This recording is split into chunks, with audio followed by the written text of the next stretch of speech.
Congress party ഇങ്ങനെ പോയാൽ യു.ഡി.എഫിന് ഭരണത്തുടർച്ച ലഭിക്കില്ലെന്ന് ആഭ്യന്തരമന്ത്രി രമേശ് ചെന്നിത്തല. കെ.പി.സി.സി പ്രസിഡന്റും മുഖ്യമന്ത്രിയും ഒന്നിച്ചു പോകുന്നില്ല. ആന്റണി കരുണാകരൻ കാലത്തേതുപോലെ ഇനി നടക്കുമെന്ന് ആരും കരുതരുത്. എല്ലാ നേതാക്കളും സംയമനം പാലിക്കണം.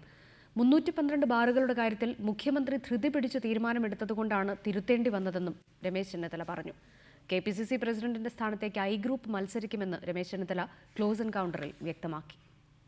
കെ.പി.സി.സി പ്രസിഡന്റും മുഖ്യമന്ത്രിയും ഒന്നിച്ചു പോവാത്ത ഇപ്പോഴത്തെ നിലയ്ക്ക് കോൺഗ്രസ് പാർട്ടി മുന്നോട്ട് പോയാൽ യു.ഡി.എഫ് അധികാരത്തിൽ തിരിച്ചെത്തില്ലെന്ന് രമേശ് ചെന്നിത്തല ക്ലോസ് എൻകൗണ്ടറിൽ പറഞ്ഞു.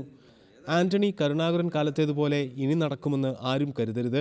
ഇങ്ങനെ പോയാൽ കേരളത്തിൽ യു.ഡി.എഫിന് ഭരണ തുടർച്ച ഉണ്ടാവുമോ? ഇങ്ങനെ പോയാൽ ഉണ്ടാവില്ല. ഞാൻ അതുകൊണ്ടാണ് പറഞ്ഞത് എല്ലാവരും ഒരുമിച്ച് പോയാൽ ഉണ്ടാകും. ആരുടെയും പേരെടുത്തു പറയുന്നില്ലെന്നും എല്ലാ നേതാക്കളും സംയമനം പാലിക്കണമെന്നും രമേശ് ചെന്നിത്തല പറഞ്ഞു. 6-ാം തീയതി ചേരുന്ന പാർട്ടി സർക്കാർ ഏകോപന യോഗത്തിൽ എല്ലാ കാര്യത്തിലും തീർപ്പുണ്ടാകും. 312 ബാറുകളുടെ കാര്യത്തിൽ ഉമ്മൻചാണ്ടി ധൃതി പിടിച്ച് തീരുമാനമെടുത്തതുകൊണ്ടാണ് പിന്നീടത് തിരുത്തേണ്ടി വന്നത്. അത് 312ന്റെ കാര്യത്തിൽ അങ്ങനെ ധൃതി പിടിച്ച തീരുമാനം എടുത്തത് ഗുണകരമായില്ല എന്നുള്ളത് തന്നെയാണ് എൻ്റെ എപ്പോഴത്തെയും അഭിപ്രായം. അല്ല, അതുകൊണ്ടാണല്ലോ പിന്നീട് ഈ തിരുത്തലുകളൊക്കെ വേണ്ടി വന്നത്. പാർട്ടിയിൽ AI ഗ്രൂപ്പുകൾ ഉണ്ടെന്ന് പറഞ്ഞ രമേശ് ചെന്നിത്തല കെ.പി.സി.സി പ്രസിഡന്റ് സ്ഥാനത്തേക്ക് ഐ ഗ്രൂപ്പ് മത്സരിക്കുമെന്ന് വ്യക്തമാക്കി. ഇവിടെ ഒരു യാഥാർത്ഥ്യമുണ്ട്. കേരളത്തിൽ ഐ ഗ്രൂപ്പും ഉണ്ട്, എ ഗ്രൂപ്പും ഉണ്ട്. അത് യാഥാർത്ഥ്യം തന്നെയാണ്.